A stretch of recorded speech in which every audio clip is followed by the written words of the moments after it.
Hello, everybody. Welcome back to the show. Cameron English here with you, Director of Biosciences at the American Council on Science and Health. Joined again by the one, the only, the intrepid, the genius, Dr. Josh Bloom, Director of Chemical and Pharmaceutical Sciences at ACSH. How are you, Josh? Well, you left out a few adjectives like deranged, barely hanging on, and like one step away from permanent psychiatric facility. Well, Josh, lay down on my couch here and tell me how I can be of the most service to you today. What are your rates? I want a big tub of that movie theater popcorn and a Coke Zero. I don't see how you can drink Coke Zero. Don't even get me started. Your taste in diet soda is atrocious, sir. It tastes like moose urine. I don't know what that tastes like, so I'm just going to take your word for it. Okay, good. All right. Well, we're not here to talk about my background in psychiatry, which is non-existent, or Coke Zero. We're here to talk about a couple of stories from our website this week, two of the most read stories. Interesting stuff, totally unrelated to one another. First one is a story Josh wrote called "Does Fentanyl Penetrate Skin? A Long Overdue Dreaded Chemistry Lesson from Hell." Always a fun format for an article, Josh. I really dig it. And then I wrote a story responding to Bill Maher's comments about fat acceptance and fat shaming on his show. And non-controversially, I titled the article, "Bill Maher is Right About the Fat Acceptance Movement." We will get into that. First up, Josh, tell us about this story. Why are we interested in whether fentanyl can penetrate skin or not? Well, there are stories from all over the country about police who were inadvertently exposed to fentanyl, or what they believe to be fentanyl, and they're having all these symptoms. And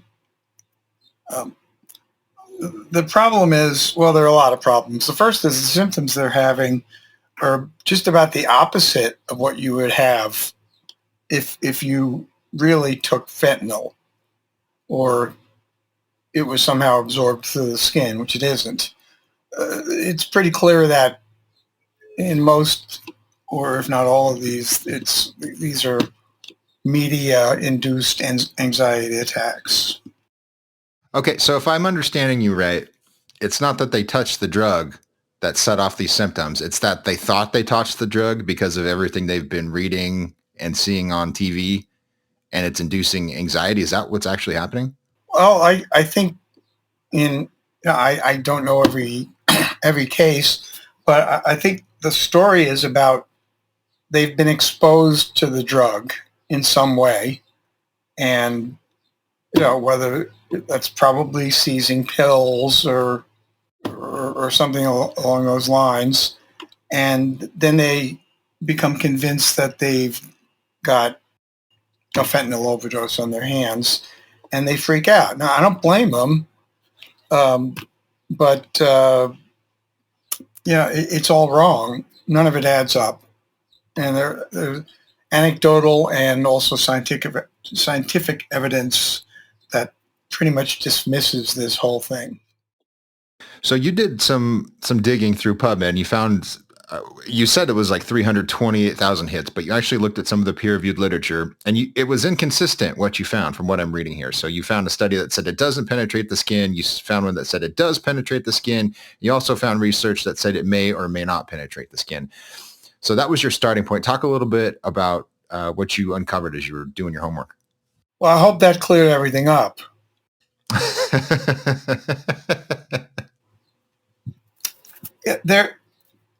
I didn't even begin to do a comprehensive literature search of this. What I did was I was just looking for examples of where that contradict other examples, and then the studies are very different in how they're conducted, and that, of course, contributes to the findings. So I don't know where you want me to start, but let's say we'll start with the science. If you pick up a powder or spread it on your skin, the chances of it penetrating are very low. Solids simply don't penetrate skin, nor do most chemicals if they're dissolved in water, because water is a poor carrier of chemicals through the skin. There are other chemicals, solvents, like alcohol and dimethyl sulfoxide or acetone, that are different. They actually enable drugs and chemicals to penetrate the skin. So the first problem was that they were dealing with a solid. And if they inhaled it, that would be one thing, because certainly that's dangerous. If they ate it, which is probably not standard police protocol, that would be another thing. But just touching it, it's extremely unlikely that anything happened. Now, you actually caught the New York Times in a mistake, a chemistry mistake, and you said that they occasionally make chemistry mistakes, especially when they write about chemistry, which I think is amusing because the Times botches the science that they report on all the time. But the author, and he was looking at a study, he said something to the effect of, if it's pure liquid fentanyl, then it can penetrate the skin, and that's what you should be concerned about. I think that's what more or less what he was saying in that story. Can you talk about that? He didn't. He didn't say that really. He and the authors of the paper, and I don't know what the hell they were thinking, talked about exposure and penetration through the skin from liquid fentanyl. All right, so liquid fentanyl scientifically would be to take the stuff and heat it past its melting point, which is about 200 degrees Fahrenheit, at which point it turns from a solid into a liquid. Now, there's nobody walking around with liquid fentanyl. What they obviously meant was a water solution of fentanyl, and this is given later in the paper. It's 10 micrograms of fentanyl in a milliliter of water. So very, very strange error. I don't know what they were thinking when they wrote that. So that was the error. Wasn't really the Times. It was the paper they referred to, and I'm still astounded that they use such a term. So we're obviously not talking about liquid fentanyl, because if you had like 100 grams of it and melted it and poured it on your skin, it's like boiling water. It's going to eat your skin up, and then it's going to be exposed to the fat and the blood and everything, and you'll be dead like very quickly, possibly before you can even scream at the pain from the liquid fentanyl melting your skin. If you're in the mood for gory discussion, that will suffice. Yeah, as a rule, we here at ACSH recommend that you don't pour any kind of boiling hot liquid on your skin. Just don't do it. It is a poor idea. Yeah, even if it's not a highly potent drug, it's still going to ruin your day. So don't do it. And let me correct myself. I want to be careful here because I don't want to imply that someone made a point they didn't. So the quote from the Times, the author, he says, a 33-year-old clinical toxicologist and emergency medicine pharmacist published a case study about the time he accidentally spilled a mammoth dose of pure liquid fentanyl all over himself at work. He simply washed it off with no adverse effects. Okay, so the mistake was calling it pure liquid fentanyl, not that it penetrated the skin. So he didn't say that in the Times story. My mistake for confusing that. But it's still an interesting point that you're making. Um, so you have a section here called the verdict. So tell us what you're talking about in this section. Like, what's the takeaway for people? Because obviously, most of us don't rub fentanyl on our skin, or even take it outside of a medical context. So what's the important point people need to remember, Josh? Well, I mentioned 3 studies. It was kind of tongue in cheek since they kind of all disproved the other ones. But the 2 that said that it penetrates skin or that it may or may not penetrate skin, those are both done with in vitro models, either little chunks of skin or skin cells. And there's a very big difference between a test tube experiment where you put a layer of cells and you add a drug to it, and then you measure what's on the other side. This has, it'll give you some kind of idea of whether a chemical is more or less likely to penetrate skin than another, but it really tells you nothing about real life. And in fact, the case study is the one that I chose because they didn't say how much he spilled on himself, but given the description, you would think it would be a very large volume. I just guessed 4 ounces. Maybe it's 10 times that. I don't know. And I did a little math, which I probably screwed up, like I always do.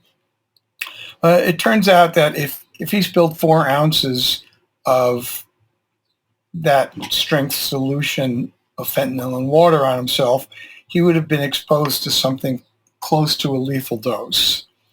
And also something that would be more than the highest therapeutic dose. So if the fentanyl went through the skin, he'd be dead, stoned, or both.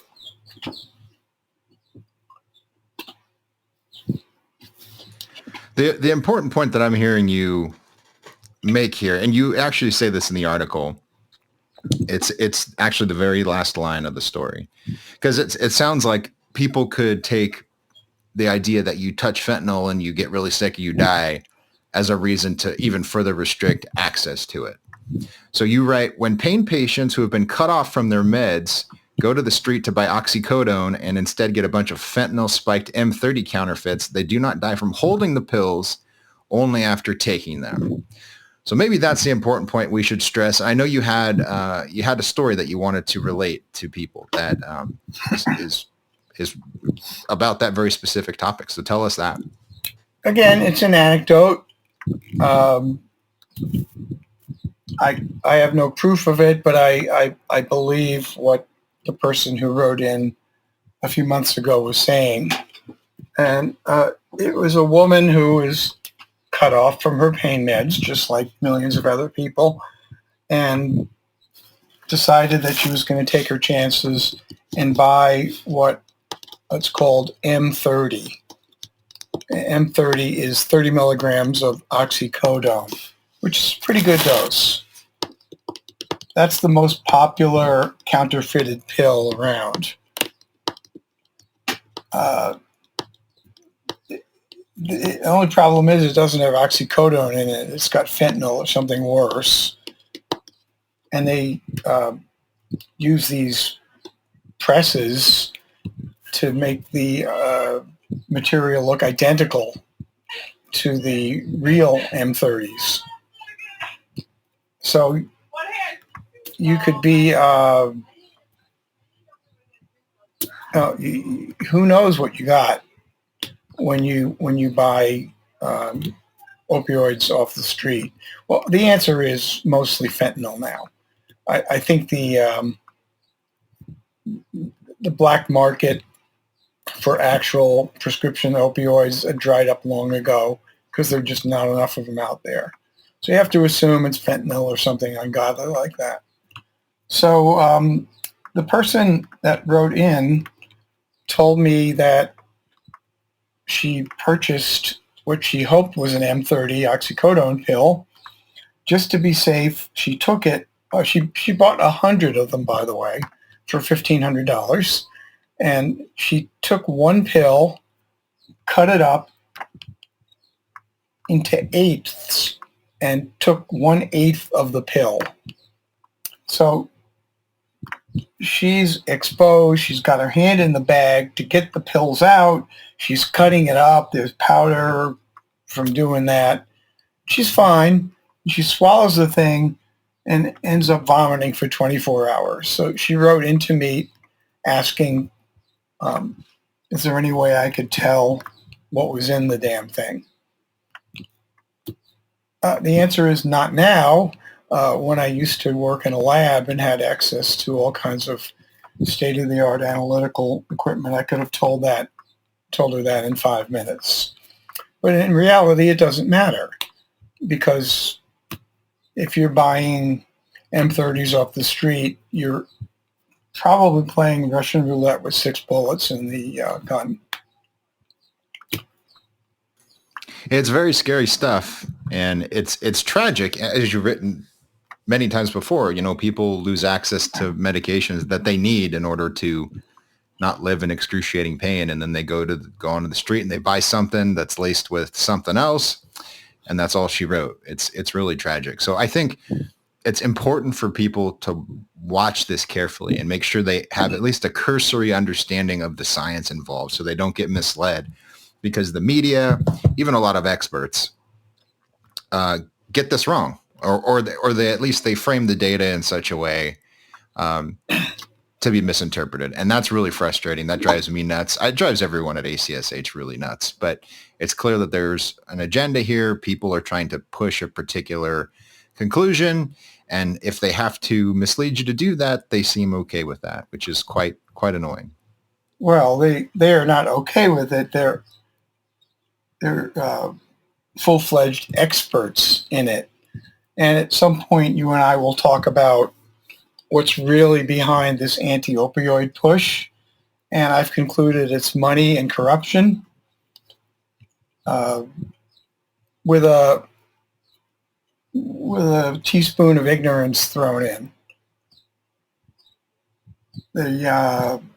It's become so obvious that legitimate pain pills like Vicodin or Percocet are not killing people. They're, and people that die from opioid overdoses, they'll find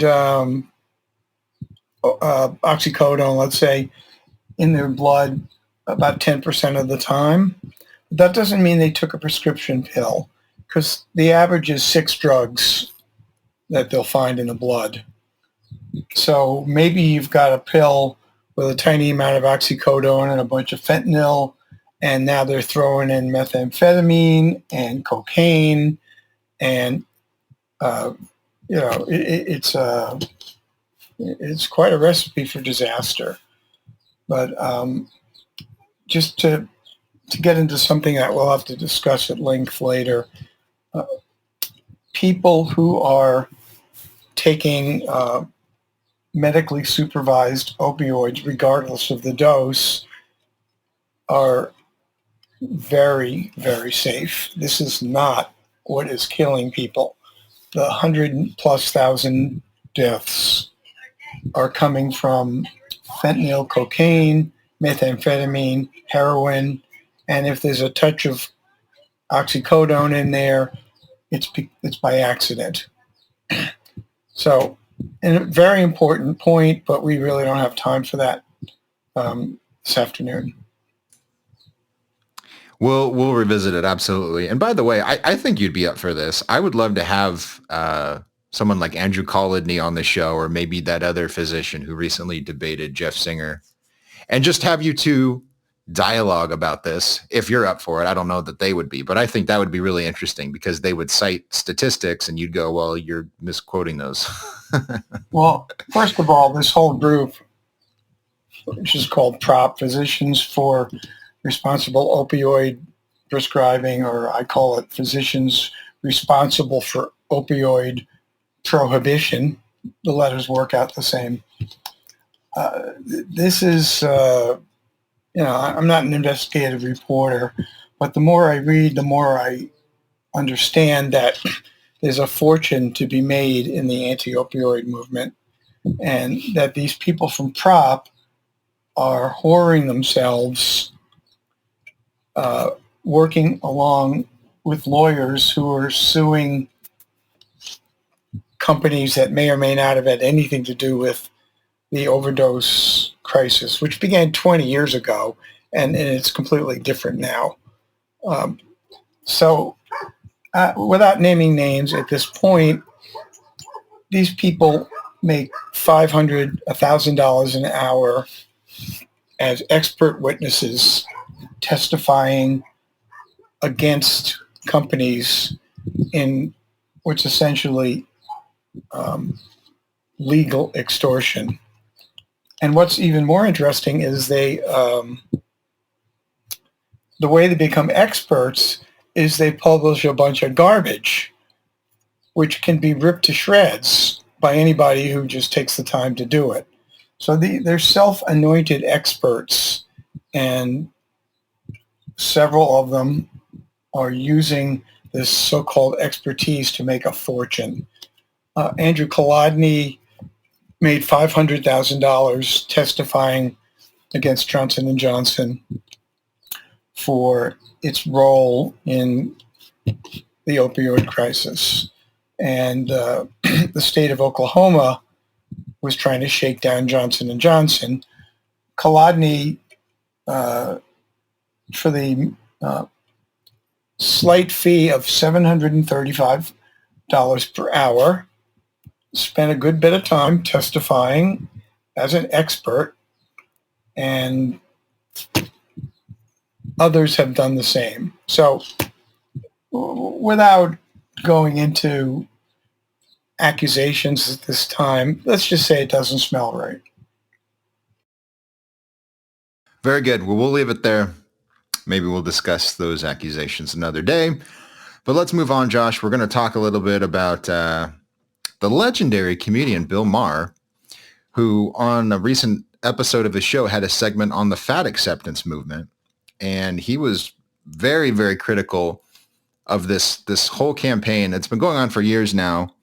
Basically, not only pressuring people not to be critical of overweight people or talk about obesity as if it's a medical issue, but actually celebrate people who are overweight and even in some cases morbidly obese. You know, this is the new cultural meme, is to say, healthy at every size. You know, just because you're fat doesn't mean that you're unhealthy, so on and so forth. And Maher was having none of this, and he was complaining that as a society, we've basically given up on this as a serious medical issue. And as a result of that, there's going to be negative consequences. So he pointed to the fact that the military is having a difficult time finding new recruits because there's a lot of people in that age range, that 17 to 24-year-old age range, when you recruit someone into the armed forces. There's more and more of them who are so big that they can't go to boot camp. And so his point is that this has serious repercussions. This isn't just preserving people's feelings. As a society, we're going to suffer as a result of this. And so he came under all kinds of criticism. Not every, but a lot of news outlets wrote stories about it. People critiqued him on social media, and they called him a fat shamer, and they called him a big industry shill. What else is new, you know? Right. How clever. What he said on the show was perfectly reasonable, you know, and I've already covered a little bit of it. So he said, you know, we no longer treat obesity as a preventable health condition. We treat it like it's a protected status, like you have some sort of victimhood because you're overweight. He also said it carries significant health risks. He's right about that. We can get into that in a minute. And then he also poked fun at the idea that we don't know why people gain weight and we don't know how to help them lose weight. That's nonsense. And as I said in the story, I was really overweight for most of my childhood years and my young adult years. And it was only in the last, I don't know, 10 years or so that I've put an emphasis on my fitness, and I was able to lose weight when I did that. It wasn't that difficult. Yes, And then you're quite attractive sorry. now. You are extremely attractive man. Aw, shucks, Josh. I'm married, but I appreciate the compliment all the same. Beauty is beauty, no matter how it's wrapped up. Okay. Can I interject? Go. Yes, you may. You may. Absolutely. Well, you know I was going to anyhow, so I was just asking to feign politeness. This is nothing new. This is just political correctness on steroids. And that started, 30 years ago, when it became unacceptable to say certain things, whether they're true or not. And I remember, a long time ago, there was a statement that came out of, I don't know if it was an advocacy group or just like a nonprofit group for people who are deaf. And they objected to calling deafness a disability. And they went one step further, saying that many of the people who are deaf prefer it that way and they wouldn't want their hearing back. Now, come on, really? It's the same thing. Of course they want their hearing back. And like to equate deafness with normal hearing is like equating normal weight with obesity. There are things that you just can't say. And I think that's what Maher was really trying to do. I don't think this had much to do with fat. I think he was going after the PC police and probably got the attention he was seeking. It's a good point, and I think it's important to remember that this is just one of the planks in this ongoing campaign, this woke social justice movement, and it's really, really dangerous. And I saw this in Maher's critics, like they find a particular thing he said objectionable, but they don't understand that the people they're defending, and in this case, it's the fat acceptance, healthy at every size people.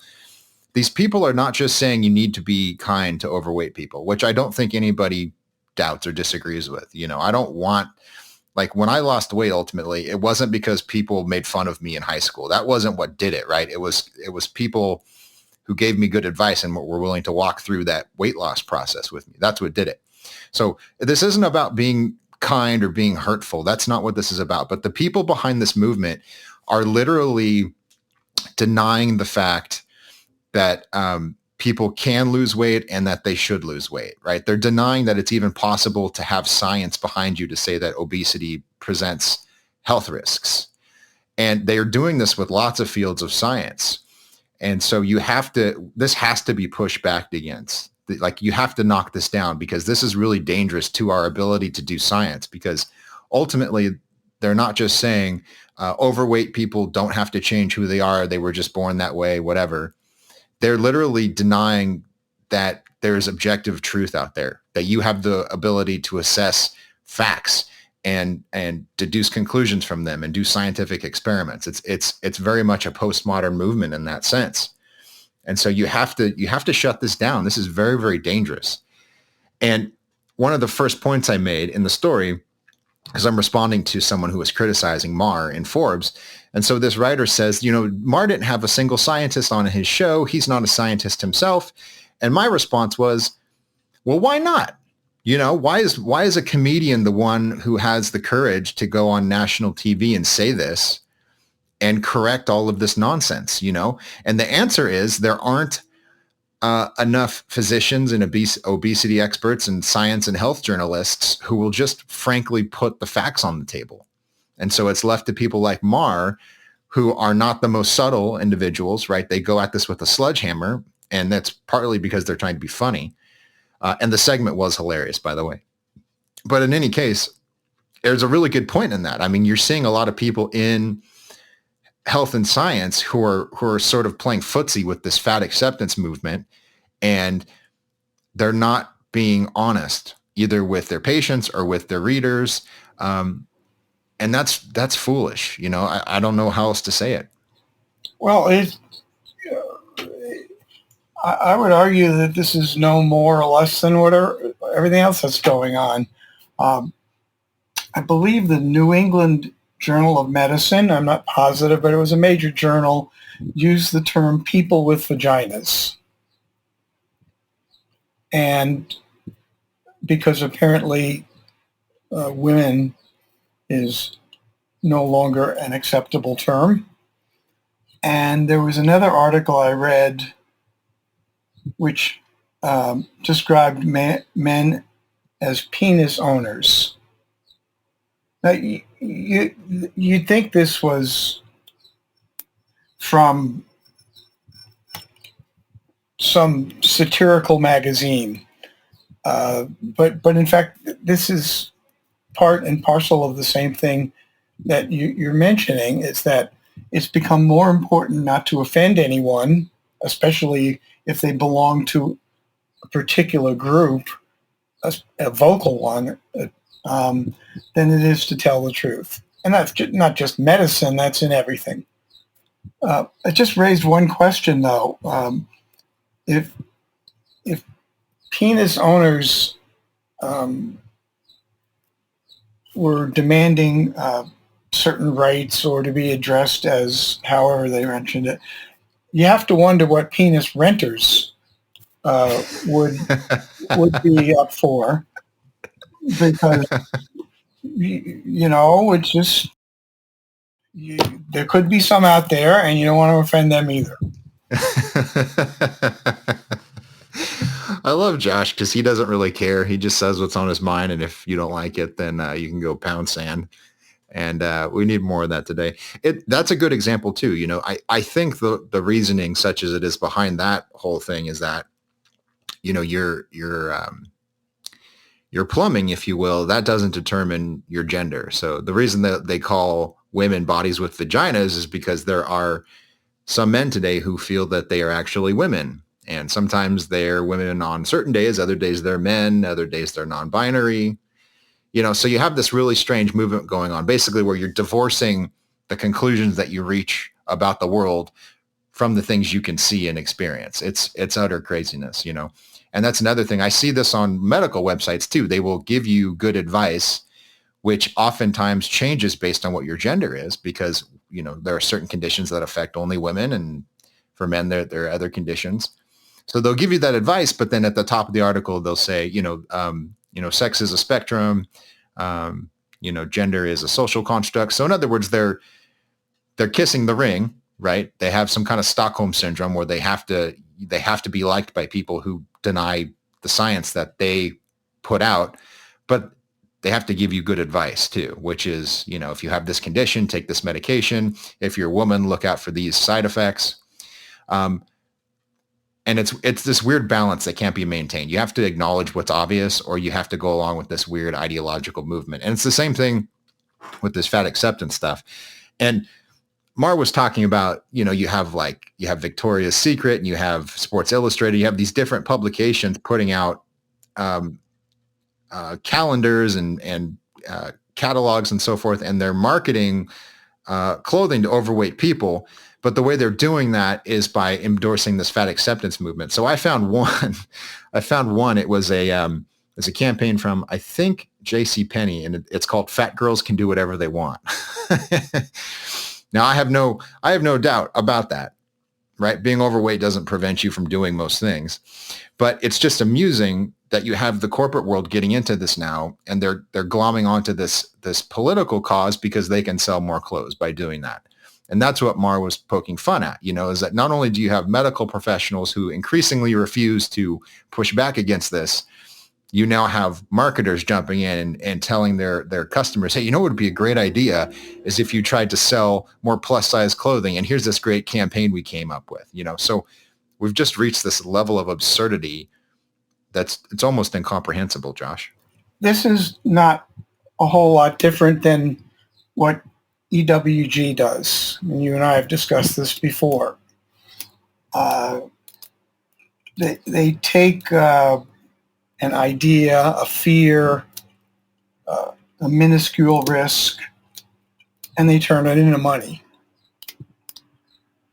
In that case, it's by scaring people about chemicals or genetically modified organisms.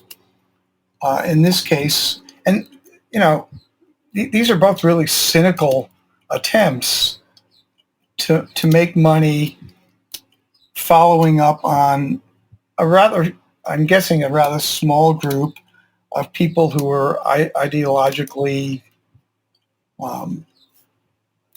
unhappy with how they are referred to.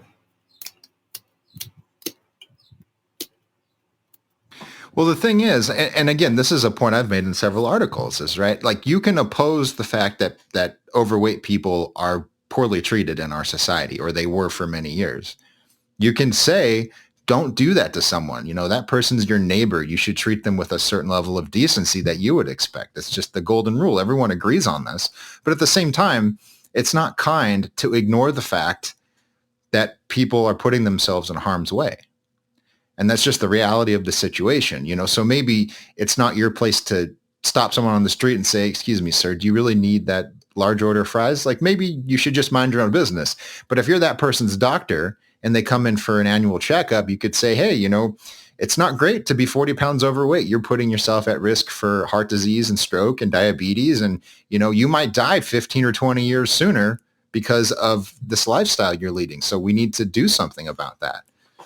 And those things are not in contradiction. That's the thing that drives me nuts, is that, especially if you're a physician, you can say, and again, the literature bears this out, if you lose 5% of your body weight, you're going to be in much better health. That you don't have to be a fitness model. You don't have to aspire to the fitness level of an NBA superstar.